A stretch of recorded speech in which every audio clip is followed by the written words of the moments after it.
दीनदयाल उपाध्याय, दीनदयाल उपाध्याय, दीनदयाल उपाध्याय।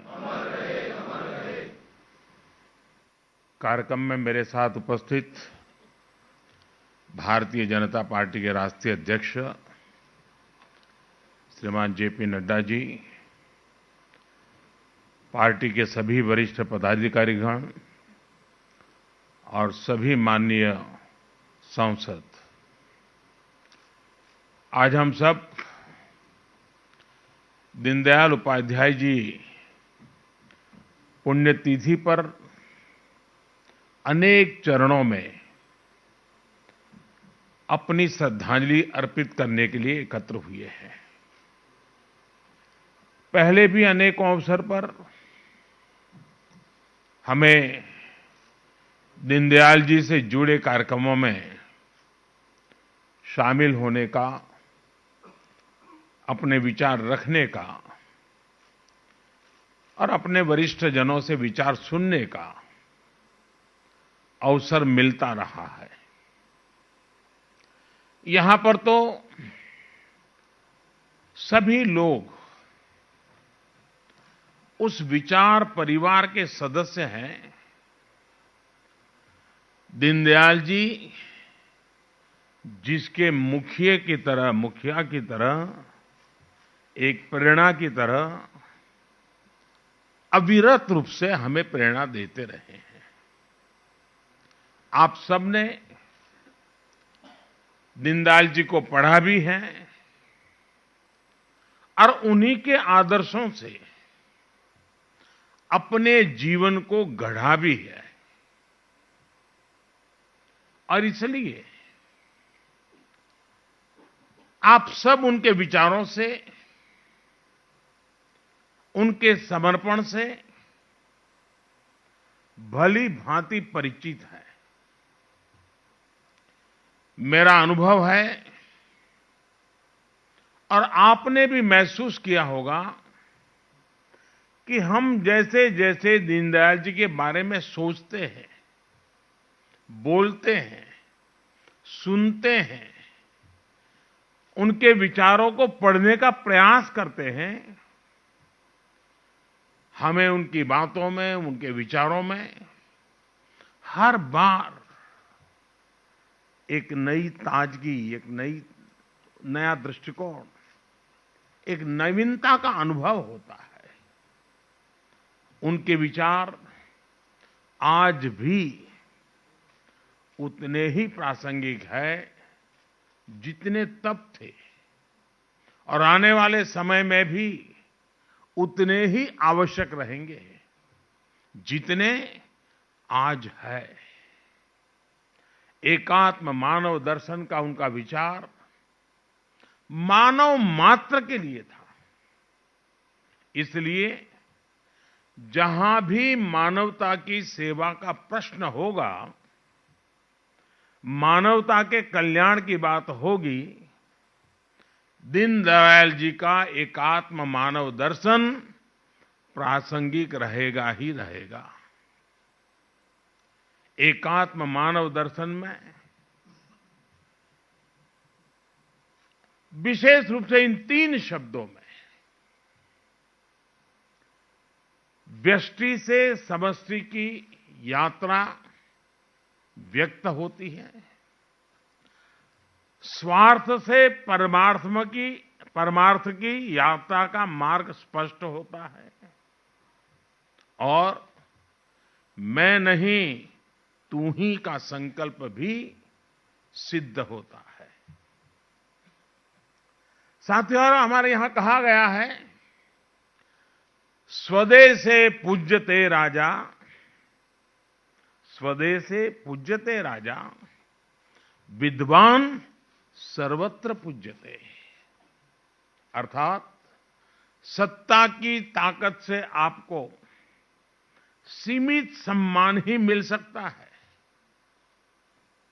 जहां सत्ता की ताकत प्रभावी होगी वहीं सम्मान मिलेगा, लेकिन विद्वान का सम्मान हर जगह होता है। दीनदयाल जी इस विचार के साक्षात जीता जागता उदाहरण है। उनका एक एक विचार, उनके एक एक शब्द उन्हें पूरी दुनिया में एक विलक्षण व्यक्तित्व बना देते हैं। सामाजिक जीवन में एक नेता को कैसा होना चाहिए, भारत के लोकतंत्र और मूल्यों को कैसे जीना चाहिए, दीनदयाल जी इसके भी बहुत बड़ा उदाहरण है। एक और वो भारतीय राजनीति में एक नए विचार को लेकर आगे बढ़ रहे थे, वहीं दूसरी ओर वो हर एक पार्टी, हर एक विचारधारा के नेताओं के साथ भी उतने ही सहज रहते थे। हर किसी से उनके आत्मीय संबंध थे। उन्होंने अपनी पॉलिटिकल डायरी लिखी थी, जिसमें नेहरू जी की सरकार की सुरक्षा के संबंध में, खाद्य नीतियों के संबंध में, कृषि नीति के संबंध में खुल करके तथ्यपरक आलोचना की थी, बहुत ही क्रिटिसाइज किया था। लेकिन जब उन्होंने अपनी इस डायरी को प्रकाशित किया पुस्तक के रूप में, तो इसका प्राकथन उन्होंने कांग्रेस नेता और यूपी के मुख्यमंत्री रहे श्रीमान संपूर्णानंद जी से ही लिखवाया। संपूर्णानंद जी ने अपनी टिप्पणी में एक बहुत ही प्रभावी लाइन लिखी है। उन्होंने लिखा है, ये पुस्तक फ्यूचर रीडर्स के लिए एक साइकोलॉजिकल ग्लो है। आज दुनिया देख रही है कि इस महापुरुष के विचारों का ये ग्लो कैसे पूरे भारत में अपनी चमक बिखेर रहा है।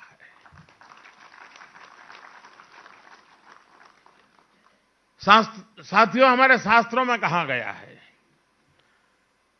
स्वदेशो भुवनम त्रयम, स्वदेशो भुवनम त्रयम, अर्थात अपना देश ही हमारे लिए सब कुछ है, तीनों लोकों के बराबर है।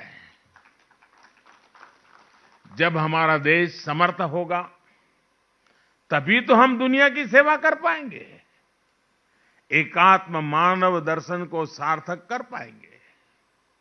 दीनदयाल उपाध्याय जी भी यही कहते थे। उन्होंने एक स्थान पर लिखा था, एक सबल राष्ट्र ही विश्व को योगदान दे सकता है। यही संकल्प आज आत्मनिर्भर भारत की मूल अवधारणा है। इसी आदर्श को लेकर ही देश आत्मनिर्भरता के रास्ते पर आगे बढ़ रहा है। कोरोना काल में देश ने अंत्योदय की भावना को सामने रखा और अंतिम पायदान पर खड़े हर गरीब की चिंता की। आत्मनिर्भरता की शक्ति से देश ने एकात्म मानव दर्शन को भी सिद्ध किया, पूरी दुनिया को दवाएं पहुंचाई और आज दुनिया को वैक्सीन भी पहुंचा रहा है। साथियों, देश की एकता अखंडता के लिए भी आत्मनिर्भरता की जरूरत पर दीनदयाल जी ने विशेष जोर दिया था। 1965 में भारत पाक युद्ध के दौरान भारत को विदेशों से हथियार के लिए निर्भर रहना पड़ता था और दीनदयाल जी ने कहा था कि हमें सिर्फ अनाज में ही नहीं बल्कि हथियार और विचार के क्षेत्र में भी भारत को आत्मनिर्भर बनाना होगा। उनके इस विजन को पूरा करने के लिए भारत आगे बढ़ रहा है। आज भारत में डिफेंस कॉरिडोर बन रहे हैं, स्वदेशी हथियार बन रहे हैं और तेजस जैसे फाइटर जेट्स भी हवा में उड़ान भर रहे हैं। हथियार के क्षेत्र में आत्मनिर्भरता से अगर भारत की ताकत और भारत की अर्थव्यवस्था मजबूत हो रही है, तो विचार की आत्मनिर्भरता से भारत आज दुनिया के कई क्षेत्रों में नेतृत्व दे रहा है। आज भारत की विदेश नीति दबाव और प्रभाव से मुक्त होकर राष्ट्र प्रथम के नियम से चल रही है। नेशन फर्स्ट, प्रकृति के साथ सामंजस्य का दर्शन दीनदयाल जी ने हमें दिया था। भारत आज इंटरनेशनल सोलर अलायंस का नेतृत्व करके दुनिया को वही राह दिखा रहा है। साथियों, दीनदयाल उपाध्याय जी ने दुनिया की किसी भी सोच के प्रभाव में अपने विचारों को नहीं गढ़ा था, इसलिए उनके विचारों में एक मौलिकता थी। भारत की भावना, भारत का मानस, भारत के मूल्य,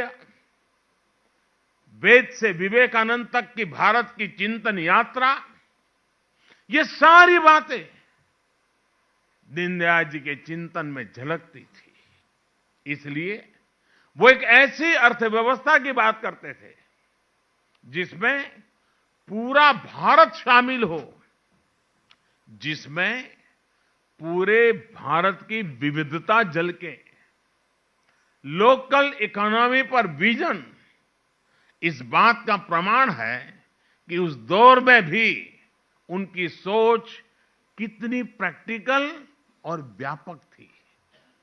आज वोकल फॉर लोकल के मंत्र से देश इसी विजन को साकार कर रहा है। आज आत्मनिर्भर भारत अभियान देश के गांव, गरीब, किसान, मजदूर और मध्यम वर्ग के भविष्य का निर्माण का एक माध्यम बन रहा है। आखिरी पायदान पर खड़े व्यक्ति का भी जीवन स्तर कैसे सुधरे, ईज ऑफ लिविंग कैसे बढ़े, इसके प्रयास आज सिद्ध होते दिख रहे हैं। उज्ज्वला योजना, जनधन खाते, किसान सम्मान निधि, हर घर में शौचालय, हर गरीब को मकान, आज देश एक एक कदम आगे बढ़ते हुए इसको सिद्ध करता हुआ गौरव के साथ विकास की राह पर चल पड़ा है। इंफ्रास्ट्रक्चर की दिशा में हो रहा बड़ा बदलाव भी सामान्य मानवी के जीवन को सरल बनाएगा, देश को एक नई भव्य और आधुनिक पहचान देगा। साथियों, आज जब देश में इतने सकारात्मक बदलाव हो रहे हैं, पूरी दुनिया में भारत का कद बढ़ रहा है, तो कौन भारतीय होगा, कौन इस मां का लाल होगा जिसको गौरव न होता हो, उसका सीना चौड़ा न होता हो, उसका माथा ऊंचा न होता हो। आज विश्व भर में फैला हुआ भारतीय समुदाय जिस गर्व के साथ जी रहा है, उसका कारण भारत में हो रही गतिविधि है। हमें गर्व होता है कि हम अपने महापुरुषों के सपनों को पूरा कर रहे हैं। हमें गर्व है कि हमारी विचारधारा देशभक्ति को ही अपना सब कुछ मानती है। हमारी विचारधारा देशभक्ति से शुरू होती है, हमारी विचारधारा देशभक्ति से प्रेरित होती है, हमारी विचारधारा देश हित के लिए होती है।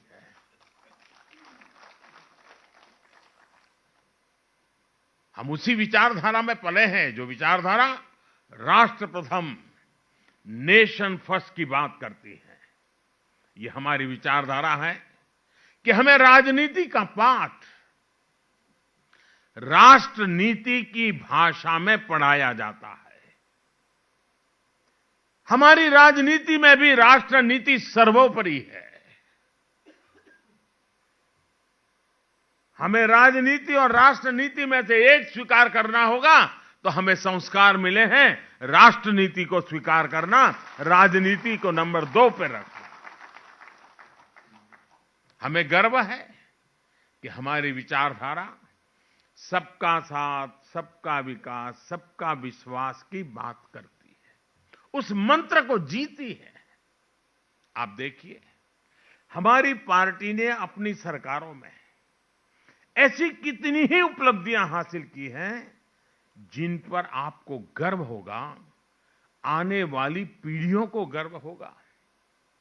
जो निर्णय देश में बहुत कठिन माने जाते थे, राजनीतिक रूप से मुश्किल माने जाते थे, हमने वो निर्णय लिए और सबको साथ लेकर लिए। उदाहरण के तौर पर देश में नए जनजाति कार्य मंत्रालय का गठन, जनजाति समुदाय को हमारे आने के बाद थोड़ा था, पहले भी था, लेकिन उस मंत्रालय का, अलग मंत्रालय का गठन भाजपा की ही सरकार में हुआ है। ये भाजपा का सरकार की ही देन है कि पिछड़ा आयोग भी उसको संवैधानिक दर्जा मिल सका, संवैधानिक स्टेटस हमारे यहां मिल सका। और ये भाजपा की ही सरकार है जिसने सामान्य वर्ग के गरीब लोगों को भी आरक्षण देने का काम किया है। और आप देखिए, देश में जब भी ऐसे कोई काम हुए हैं, तनाव पैदा हुआ है, संघर्ष हुआ है, समाज बढ़ गया है, उसी काम को हमने मेल-जोल, प्यार के वातावरण में किया है, क्योंकि राष्ट्र नीति सर्वोपरि है, राजनीति एक व्यवस्था है। राज्यों का विभाजन देख लीजिए, राज्यों का विभाजन जैसा काम राजनीति में कितने रिस्क का काम समझा जाता था, इसके उदाहरण भी है। अगर कोई नया राज्य बना तो देश में कैसे हालत बन जाते थे, लेकिन जब भाजपा की सरकार ने 3 नए राज्य बनाए तो हर कोई हमारे तौर तरीकों में दीनदयाल जी के संस्कारों का प्रभाव स्पष्ट देख सकता है। उत्तर प्रदेश से उत्तराखंड का निर्माण हुआ, झारखंड बिहार से बनाया गया और छत्तीसगढ़ को मध्य प्रदेश से अलग आकार दिया गया। लेकिन उस समय हर राज्य में उत्सव का माहौल था, न कोई शिकायत थी, न कोई गीला शिकवा था, आनंद ही आनंद था, दोनों तरफ आनंद था। हमारी सरकार ने लद्दाख, करगिल को अलग केंद्र शासित राज्य का दर्जा दिया है और वहां जी भी उत्सव का ही वातावरण है। इसी तरह जम्मू कश्मीर और वहां के लोगों की आकांक्षाओं को भी हम पूरी तरह साकार करने में पर जुटे हैं। उसी प्रकार से सेलवासा और दमन दमन अलग थे, हमने उसको जोड़ दिया, दोनों तरफ आनंद है। अगर उनकी नई रचना की तो भी आनंद है और सम्मिलित किया तो भी आनंद है, क्योंकि हमारी प्रेरणा राष्ट्र नीति है। राजनीतिक स्वार्थ के लिए हम निर्णय नहीं करते हैं और इसका असर जन सामान्य के मन पर होता है। साथियों, हम राजनीति में सर्वसम्मति को महत्व देते हैं। हम सहमति के प्रयास को करते करते सर्वसम्मति तक जाना चाहते हैं। दीनदयाल जी कभी भी राजनीतिक अस्पृश्यता में विश्वास नहीं रखते थे। और आपको याद होगा, जब मैं 2014 में आया तो मुझे सदन में एक बार बोलने का मौका मिला, तब मैंने सदन में कहा था और बड़ी जिम्मेवारी के साथ कहा था और बड़े कन्विक्शन के साथ कहा था। जो इस कन्विक्शन को हम लोग जीते हैं, हमें संस्कार में मिले हैं। और मैंने पार्लियामेंट में कहा था कि बहुमत से सरकार चलती है, बहुमत से सरकार तो चलती है, लेकिन देश तो सहमति से चलता है, सर्वसम्मति से चलता है। और हम सिर्फ सरकार चलाने नहीं आए हैं, हम तो देश को आगे ले जाने के लिए आए। हमारे राजनीतिक दल हो सकते हैं, हमारे विचार अलग अलग हो सकते हैं, हम चुनाव में पूरी शक्ति से एक दूसरे के खिलाफ लड़ते हैं, पर इसका मतलब ये नहीं कि हम अपने राजनीतिक विरोधी का सम्मान न करें। आपने देखा होगा, प्रणब मुखर्जी साहब, हमें भारत रत्न देने में गर्व हुआ। वे कोई हमारी पार्टी के नहीं थे, हमारे आलोचक थे। अभी आसाम में तरुण गोगोई जी, नागालैंड में एमसी जमीर जी, ये सारे हमारे राजनीतिक विचार थे, हमारे राजनीतिक दल से कोई लेना देना नहीं था। न ही हमारी पार्टी का हिस्सा थे, न हमारे गठबंधन का हिस्सा थे, लेकिन राष्ट्र के प्रति उनके योगदान का सम्मान करना हमारा कर्तव्य। हमने पद्मश्री दिया, पद्म भूषण दिया। राजनीतिक अस्पृश्यता का विचार हमारा संस्कार नहीं है। आज देश भी इस विचार को, अस्पृश्यता के विचार को अब देश अस्वीकार कर चुका है। हां, ये बात जरूर है कि हमारी पार्टी में वंशवाद को नहीं, कार्यकर्ता को महत्व दिया जाता है।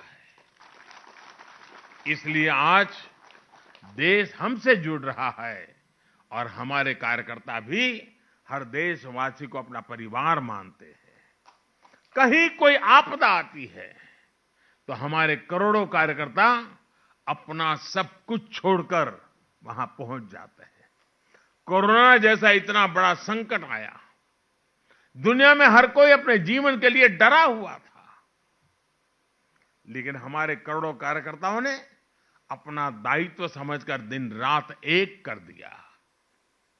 राष्ट्रीय अध्यक्ष जी ने पार्टी कार्यकर्ताओं से आह्वान किया था कि सरकार के साथ साथ वो भी अपनी जिम्मेदारी निभाएं। हर कार्यकर्ता ने सेवा के संकल्प को राष्ट्रव्यापी मिशन बना दिया था और मैं पार्टी का आभारी हूं, राष्ट्रीय अध्यक्ष जी का आभारी हूं कि मुझे वीडियो कॉन्फ्रेंस के माध्यम से देश भर के कार्यकर्ताओं के साथ इस कोरोना कालखंड में उन्होंने जो सेवा कार्य किए उसका वृत्त सुनने का अवसर मिला था। हमारे कार्यकर्ताओं ने कैसे कैसे संकटों को, रिस्क को उठाया था और कितने जी जान से उन्होंने गरीबों की सेवा की थी। किसी गरीब के घर में चूल्हा न जले, कोई गरीब रात को भूखा न सोए, इसके लिए भारतीय जनता पार्टी का गांव-गांव में कार्यकर्ता दिन रात लगा रहा था। मैं देख रहा था कि जब हमारे श्रमिक बंधु अफवाहों के चलते, भय के चलते और कुछ लोगों की राजनीतिक इरादों के चलते जब शहरों को छोड़ करके, रोजी रोटी छोड़ करके गांव की ओर चल पड़े थे, तब भारतीय जनता पार्टी के कार्यकर्ता राह पर खड़े रह करके उनको जूते तक देने की चिंता करते थे, उनकी दवाई की चिंता करते थे, उनके पानी की। ये सारा वृत्त मैं सुन रहा था, मेरे मन को छू रहा था और कार्यकर्ताओं के इस परिश्रम से मुझे भी काम करने की प्रेरणा मिलती थी। इस अभियान में किसी ने वोट बैंक की चिंता नहीं की। ये नहीं सोचा कि किसका वोट हमें मिलता, किसका नहीं मिलता। साथियों, हमारी पार्टी, हमारी सरकार आज महात्मा गांधी के उन सिद्धांतों पर चल रही है जो हमें प्रेम और करुणा के पाठ पढ़ाते हैं। हमने बापू की 150वीं जन्म जयंती भी बनाई और उनके आदर्शों को अपनी राजनीति में, अपने जीवन में भी उतारा। हमारी सरकार ने हमारे महापुरुषों को भी राजनीतिक समीकरण के चश्मे से कभी नहीं देखा। जिन स्वाधीनता सेनानियों की उपेक्षा होती रही, उन्हें हमने सम्मान दिया। ये हमारी ही सरकार है जिसने नेताजी को वो सम्मान दिया जिसके वो हकदार थे। उनसे जुड़ी हुई फाइल्स को खोला। लाल किले पर झंडा फहराने का काम नेताजी की स्मृति में करना शायद किसी और शासन में कोई सोच नहीं सकता था। अंडमान निकोबार में नेताजी को याद कर करके उस द्वीप समूह में एक का नाम नेताजी के नाम से कर देना शायद किसी और सरकार में कोई सोच नहीं सकता। सरदार पटेल की दुनिया की सबसे बड़ी प्रतिमा बनाकर हमने उन्हें श्रद्धापूर्वक नमन किया है। देश की एकता के मंत्र को आने वाली पीढ़ियों को प्रेरणा के रूप में उस जगह से चेतना मिलती रहे, उस रूप में उस परिसर को खड़ा किया गया है। और मैं तो मेरे सभी सांसदों को चाहूंगा कि कभी न कभी अपने कार्यकर्ताओं की टोली बना करके जरूर उस स्थान पर जाइए, कम से कम एक रात वहां बिताइए। और दूसरा, मैं हमारे सभी सांसदों से आग्रह करूंगा, जब भी मौका मिले अपने कार्यकर्ता और अपने साथियों के साथ काशी जाकर के, काशी के निकट में ही जहां पंडित दीनदयाल जी ने अपना अंतिम सांस लिया था, जहां एक स्मारक उत्तर प्रदेश सरकार ने बनाया है, देखने जैसा स्मारक बनाया है। दीनदयाल जी की भव्य प्रतिमा वहां रखी है। वो इतना बढ़िया परिसर बना है, हम लोगों के लिए बड़ा एजुकेटिव है। आप जरूर कभी, काशी से कोई ज्यादा दूर नहीं है, बाय रोड आप चले जा सकते हैं और वहां एक बार हो आइए। हमारे लिए सारे तीर्थ क्षेत्र हैं और हम लोगों ने कभी न कभी मौका लेकर के वहां जाना चाहिए। आप देखिए, जिस जगह पे हम बैठे हैं, बाबा साहब आंबेडकर की स्मृति में बना हुआ है भवन, क्या कोई और सरकार बनाती क्या? ये हमारे संस्कार हैं जो हमें इस काम करने के लिए प्रेरित करते हैं। बाबा साहब आंबेडकर को भी भारत रत्न तब मिला जब बीजेपी के समर्थन से सरकार बनी थी। इन कार्यों का भाजपा को, हम सभी को बहुत गर्व है। साथियों, अगले महीनों में 5 राज्यों में चुनाव भी आने वाला है। हम सभी कार्यकर्ताओं को राष्ट्रीय अध्यक्ष जी के नेतृत्व में अपनी सकारात्मक सोच और परिश्रम के आधार पर जनता के बीच में जाना है। जनता इन 6 सालों में हमारी नीतियों को भी देख चुकी है और सबसे बड़ी ताकत हमारी जो है, देश ने हमारी नीयत को भी देखा है, परखा है और पुरस्कार भी दिया है। हमें उसी विश्वास को लेकर के आगे बढ़ना है। राष्ट्रीय अध्यक्ष जी के नेतृत्व में हम जरूर सफलता पाएंगे। साथियों, हमने देखा है कि पिछले कुछ सालों में टेक्नोलॉजी का यूज करके हम बहुत बड़े स्केल पर लोगों के जीवन में परिवर्तन लाने में सफल हुए हैं।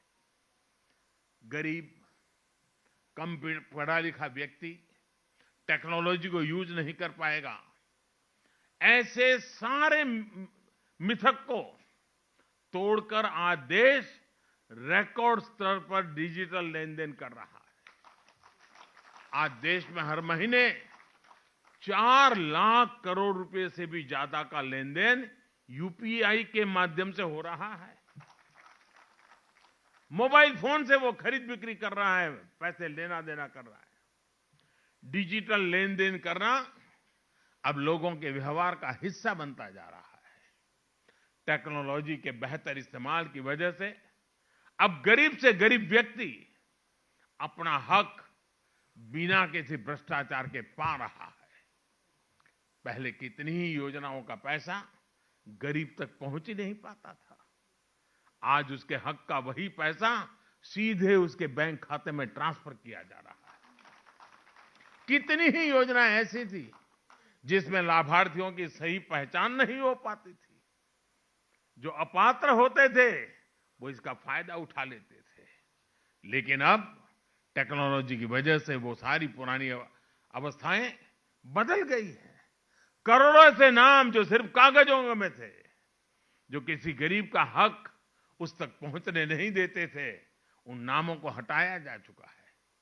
आज 1,80,000 करोड़ रुपए से अधिक गलत हाथों में जाने से पैसा बच रहा है। टेक्नोलॉजी का बेहतर इस्तेमाल आपको अपने क्षेत्र के लोगों के साथ कनेक्ट करने में बहुत मदद कर सकता है। इसके लिए एक अहम माध्यम नमो ऐप भी है। नमो ऐप पर जो टूल्स हैं वो आपको जनता जनार्दन से संवाद में सहायता कर सकते हैं। मैं चाहता हूं मेरे सभी सांसदों के लिए ये हथियार बहुत काम आए। आप थोड़ा समय दीजिए उसके साथ। आप देखिए उसमें इतनी चीजें हैं जो आपके क्षेत्र के लोगों से संपर्क बनाने के लिए वो एक बहुत बड़ा साधन, बहुत बड़ा हथियार, बहुत बड़ा माध्यम आपके टेलीफोन में उपलब्ध, आपके मोबाइल फोन में उपलब्ध है। आप उसका फायदा उठाइए। और उसकी अच्छी एक बड़ी ताकत ये है कि ये टू वे कम्युनिकेशन का भी बहुत अच्छा प्लेटफॉर्म है। आप अपने कार्यकर्ताओं के साथ छोटी मोटी मीटिंग आराम से कर सकते हैं उसके ऊपर। आप लोगों तक अपनी बात पहुंचा सकते हैं और लोग भी उतनी ही आसानी से अपनी बात आप तक पहुंचा सकते हैं। साथियों, आजादी के 75 वर्ष का अवसर आज हमारे एकदम सामने खड़ा है। आत्मनिर्भर भारत को लेकर आज पूरे देश में एक चेतना जगी है। मैं आपसे आग्रह करूंगा, पार्टी की हर इकाई, देश में भी, राज्यों में भी, जिले में भी और पोलिंग बूथ तक, हर इकाई आजादी के 75 साल निमित्त कम से कम 75 ऐसे कोई न कोई काम हम करेंगे। कर सकते हैं क्या? कम से कम 75 काम के साथ हम जुड़ेंगे। भले 1 साल लगे, 1.5 साल लगे, लेकिन हम करेंगे। हम उन 75 कामों को आइडेंटिफाई करें। आजादी के 75 साल के निमित्त इस काम को अवश्य करें और उसका हिसाब किताब रखें। देश के सामान्य मानवी से जुड़ने का हम प्रयास करें। आजादी के 75 साल सिर्फ रंगाराग कार्यक्रम के समाप्त नहीं होना चाहिए। जन मन के साथ जुड़ने का एक बहुत बड़ा अवसर होना चाहिए। नई पीढ़ी को राष्ट्र के लिए प्रेरणा देने की एक ताकत के रूप में परिवर्तित होना चाहिए। और इसलिए भारतीय जनता पार्टी के हर कार्यकर्ता, जिसके लिए राष्ट्र नीति ही प्रेरणा है, इसके लिए आजादी का 75 का वर्ष ये भी अपने आप में एक बहुत बड़ी प्रेरणा है।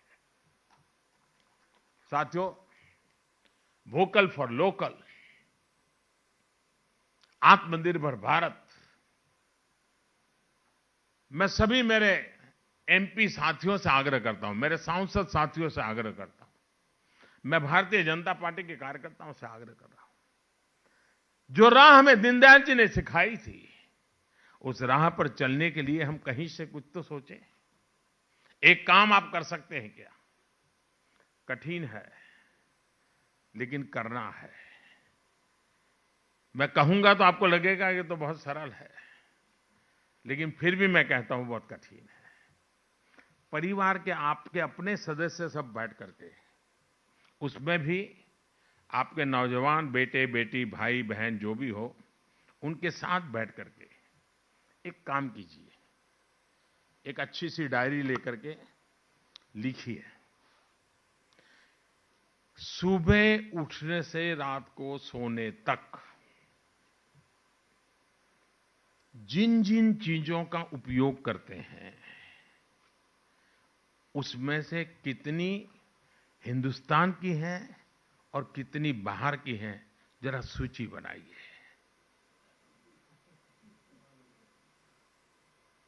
मैं बिल्कुल कहता हूं, आप खुद जब सूची बनाएंगे आप चौंक जाएंगे, आप डर जाएंगे। हमें पता ही नहीं है बिना कारण जो चीज हमारे देश में उपलब्ध है, जो चीज हमारे देश के लोग बनाते हैं, मेहनत का श्लोक बनाते हैं, वे भी चीजें जाने अनजाने में हमारे जीवन में घुस गई है। अगर देश की मिट्टी की सुगंध जिसमें न हो, देश के मजदूर का पसीना जिसमें न हो, ऐसी चीजों से मुक्ति पानी चाहिए कि नहीं पानी चाहिए? ये जिम्मा हमें लेना चाहिए कि नहीं लेना चाहिए? मैं ये नहीं कह रहा हूं कि भाई आपके पास कोई घड़ी है, कोई चश्मा है तो फेंक दो। मैं ये बात का विचार का पक्ष का नहीं हूं, लेकिन सोचिए तो बिना कारण चीजें घुस गई है जी। 80% तो चीजें वो होगी जब लिखोगे अच्छा मैं ये भी चीज बाहर की उपयोग कर रहा हूं, अरे रे कैसी गलती कर दी, आपका भी मन उठ जाएगा जी।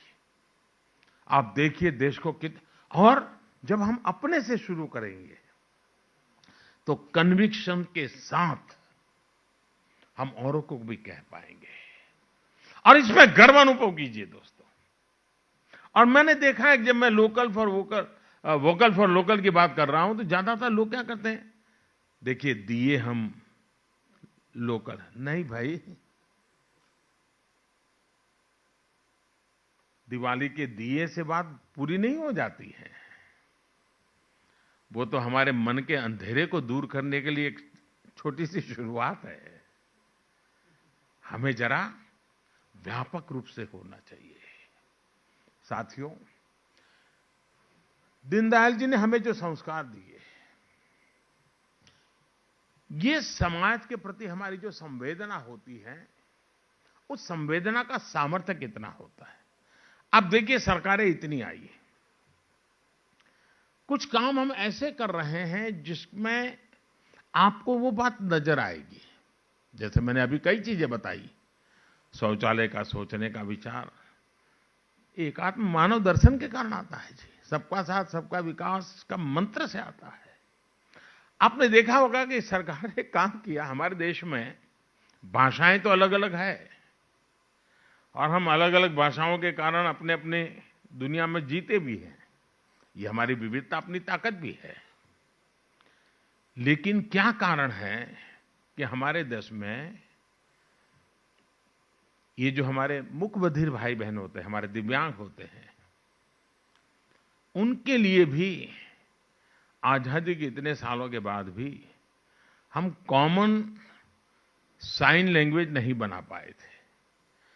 तमिलनाडु के एक मूक-बधिर जिस लैंग्वेज को जानता था, दिल्ली का बच्चा वो नहीं जानता था। जो बंगाल का जानता था वो गुजरात का नहीं जानता। क्यों? हर एक ने अपने अपने तरीके से साइनेज डेवलप की थी। इस सरकार की संवेदनशीलता देखिए कि हमने मेहनत करके अब पूरे देश में एक ही प्रकार के साइनेज थे वो समझ पाता है, ये शिक्षा शुरू की। इसमें देश की एकता का भी मुद्दा है, सरलता का भी मुद्दा है। यूं तो लगने वाली चीज बहुत छोटी है, लेकिन देश में छोटे छोटे लोगों की चिंता करने से ही देश बड़ा बनता है। कोई चीज छोटी नहीं होती, कोई काम छोटा नहीं होता है, कोई व्यक्ति छोटा नहीं होता है। किसी आवश्यकता हमें छोटी लगती हो, लेकिन उसकी जिंदगी में वो बहुत बड़ी होती है। ये जो है ना एकात्म मानव दर्शन का एक रूप है, और इसलिए हम लोगों का काम है कि हम कैसे करें। पंडित दीनदयाल जी के जीवन को देखें, सादगी, परिश्रम, ये बातें हमें बहुत उभर करके सामने आती है। मुझे पंडित दीनदयाल जी को देखने का सौभाग्य नहीं मिला है, उनके दर्शन करने का मुझे सौभाग्य नहीं मिला है, लेकिन जितना सुना है, जितना पढ़ा है, कहते हैं कि जब वो भारत में यात्रा करते थे, संगठन के लिए काम करते थे, पार्टी के पास आरक्षण के पैसे नहीं होते थे ट्रेन में, तो ट्रेन में जहां टॉयलेट होता है उसके बगल में अपना बिस्तर रख करके बैठे रहते थे। 24-24 घंटे यात्रा कर करके किसी कार्यकर्ता के यहां पहुंचते थे। ये परिश्रम कर करके इस पार्टी बनी है जी। अनेक लोगों ने उस प्रकार का जीवन जिया है। हम लोग तो भाग्यशाली हैं कि आज हमें हमारे नसीब में सब आया है, लेकिन 3-3, 4-4 पीढ़ियों के अखंड एक निष्ठ पुरुषार्थ का परिणाम है कि आज ये वट वृक्ष बना है। और ये साधना कम नहीं है जी। आप भी अपने इलाकों में देखोगे ऐसे कई परिवार मिलेंगे जो 3-3, 4-4 पीढ़ी लगी है और उन्होंने कभी कुछ पाया नहीं है, लिया भी नहीं, मांगा भी नहीं है। उनके सम्मान की चिंता हम लोगों का दायित्व है। हम एक परिवार है, हमारे संस्कार है। मैं इस कोरोना काल में क्योंकि मैं पहले संगठन का काम करता था तो मैं देश भर में सभी लोगों से ज़्यादातर परिचित रहा। बीच में ये गुजरात मुख्यमंत्री बन गया तो थोड़ा मेरा संपर्क कम भी हो गया, लोग भी बदल गए। लेकिन मैंने इस कोरोना काल में सुबह हर दिन 25-50 लोगों से फोन पर बात करने का एक कार्यक्रम बनाया मैंने। और जो भी बड़ी आयु के हैं, 70-75 के आयु के आसपास के पुराने लोग, सबको फोन करके उनके आशीर्वाद मांगता था। आप कल्पना कर सकते हैं, आप में से क्षेत्र में कई लोग होंगे जिनको पास मेरा फोन गया होगा। वे इतने आशीर्वाद देते थे, कोई शिकायत नहीं करते थे। फोन आया तो फिर ज्यादातर देख कहता, अरे भाई मोदी जी इतना काम है आपके पास, आप काहे को मेरी इतनी चिंता करते हो, अरे हम कर लेंगे। ये परिवार भाव, ये अपने आप में एक बहुत बड़ी ताकत होता है जी। हमने इसे कभी नहीं भूलना चाहिए। आप देखिए दीनदयाल जी के पास क्या था, कुछ नहीं था जी। वे अनिकेत थे, वे अकिंचन थे, न घर था न धन था, लेकिन हमारे दिलों में आज भी है। साथियों, ऐसी प्रेरक व्यक्तित्व, ऐसे प्रेरक विचार, ऐसी परंपरा की विरासत हमारे पास जब हो, तब हमें राष्ट्र सेवा के हमारे संकल्पों से कोई विचलित नहीं कर सकता है, कोई हमें विमुख नहीं कर सकता है। साथियों, एक राष्ट्र जब किसी लक्ष्य को लेकर के आगे बढ़ता है तो उस लक्ष्य के प्राप्ति की जो प्रक्रिया है, उसमें व्यक्ति निर्माण का कार्य होता है। उस लक्ष्य के प्रति उत्साहित, समर्पित, संकल्पित लोग देश के लिए तो मूल्यवान होते ही हैं, वो किसी भी संगठन के लिए भी उतने ही मूल्यवान होते हैं। इसलिए एक संगठन के रूप में हमारे सामने अवसर हैं कि इस प्रक्रिया में हमें ऐसे कई नए लोग, खासकर युवा साथी मिलेंगे, जिनके स्वभाव में देश के लिए कुछ करना, देशवासियों के प्रति प्रेम, ये सब सहज रूप से होगा। अलग अलग क्षेत्रों से ऐसे लोगों को भाजपा से जोड़ना, यह भी हमारी प्राथमिकता होनी चाहिए। हमें हमारा परिवार का विस्तार करना चाहिए। हिंदुस्तान की सीमाएं उतनी ही भाजपा की सीमाएं होनी चाहिए। हमारे संगठन के क्वांटिटेटिव और क्वालिटेटिव विस्तार को भी यह अवसर है। और इसलिए मैं चाहूंगा कि हमें इसमें कहीं कमी नहीं है। एक और बात भी मैं कहना चाहूंगा, हमें अपने विचारों को व्यापक बनाने का प्रयास भी लगातार करते रहना चाहिए। इसके लिए दीनदयाल जी हमेशा अध्ययन पर विशेष जोर देते थे। आप सभी अध्ययन के लिए जरूर समय निकालें, आप संसद के संसाधनों का प्रयोग करें और भी जैसी रुचि हो वैसे विषयों से भी जुड़े। दीनदयाल जी को पढ़ने समझने के लिए भी आप समय निकालें। इसी तरह आप बाबा साहब आम्बेडकर को, डॉक्टर श्यामा प्रसाद मुखर्जी को, नेताजी सुभाष चंद्र बोस को, इन सबको जरूर पढ़ें। इससे आपके राजनीतिक जीवन में एक नई दिशा मिलेगी, आप एक अलग छाप छोड़ पाएंगे। मुझे विश्वास है कि हम सब दीनदयाल जी के इन आदर्शों को लेकर के आगे बढ़ेंगे। दीनदयाल जी का अंत्योदय का जो सपना था, वो 21वीं सदी में एक नए भारत के निर्माण के साथ पूरा होगा। मेरे साथियों, देश की हमसे बहुत अपेक्षाएं हैं। उन अपेक्षाओं को पूरा करने के लिए हमें अपनी तरफ नहीं देखना है, आखिरी छोर पर जो इंसान बैठा है, जो परिवार बैठा है, उसकी तरफ देखना है। अगर हम उसको मन में रख करके काम करेंगे, न कभी थकान आएगी, न विराम का मन करेगा, न कोई मोह में उस दिशा में खींच करके ले जाएगा। हम विरक्त भाव से, तन मन धन से उसकी सेवा का आनंद ले पाएंगे। इसी एक भाव के साथ जब हम आगे बढ़ना चाहते हैं, तो आखिर में एक पंक्ति दोहरा करके पंडित दीनदयाल उपाध्याय जी को आदरपूर्वक श्रद्धांजलि देते हुए, आप सबको अनेक अनेक शुभकामनाएं देते हुए मैं यही कहना चाहूंगा, राष्ट्रभक्ति ले हृदय में, राष्ट्रभक्ति ले हृदय में, हो खड़ा यदि देश सारा। राष्ट्रभक्ति ले हृदय में, हो खड़ा यदि देश सारा। संकटों पर मात कर, संकटों पर मात कर, यह राष्ट्र विजयी हो हमारा, यह राष्ट्र विजयी हो हमारा। बहुत बहुत धन्यवाद।